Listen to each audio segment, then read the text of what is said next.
বাড়ি বাড়ি প্রচারে বিজেপি দলের জেলা পরিষদের 2 নম্বর আসনের প্রার্থী মামনি রায়। উল্লেখ্য, উত্তর ত্রিপুরা জেলা পরিষদের 2 নম্বর আসনে বিরোধী দলগুলোকে এক প্রকার কোণঠাসা করে প্রচারে এগিয়ে যাচ্ছেন শাসক দলীয় প্রার্থী মামনি রায়। রবিবারও সকাল 10টা থেকে নিজের নির্বাচনী এলাকায় বাড়ি বাড়ি প্রচারে নামেন মামনি রায়, চলে দুপুর পর্যন্ত।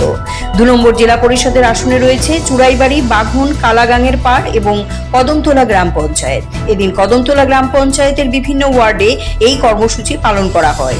এদিনের প্রচারে তার সঙ্গে কদমতলা গ্রাম পঞ্চায়েত এবং পঞ্চায়েত সমিতির প্রার্থীরাও উপস্থিত ছিলেন। কয়েক শতাধিক দলীয় কর্মীদের নিয়ে এদিনের বাড়ি বাড়ি প্রচারে ব্যাপক সাড়া পরিলক্ষিত হয়।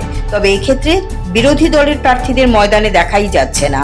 আর এতে বাড়তি সুবিধা নিয়ে প্রচারে কয়েক গুণ এগিয়ে রয়েছেন বিজেপি প্রার্থীরা। এদিকে প্রার্থী মামনি রায় জানান, তিনি বিগত 5 বছরও জেলা পরিষদের নির্বাচিত সদস্য ছিলেন। দল পুনরায় তাকে প্রার্থী হিসেবে মনোনীত করায় নির্বাচনী প্রচারে জনগণের ব্যাপক সাড়া পাচ্ছেন। তাছাড়া তিনি জয় নিয়ে 100% নিশ্চিত বলেও জানান।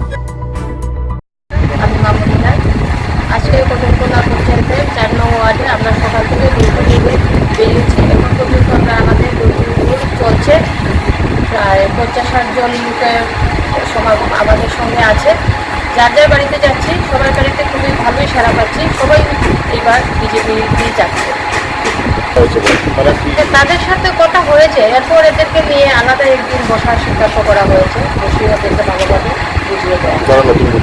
হ্যাঁ, ধর্মনগর থেকে অয়ন নাগের রিপোর্ট, সিএনই টিভি।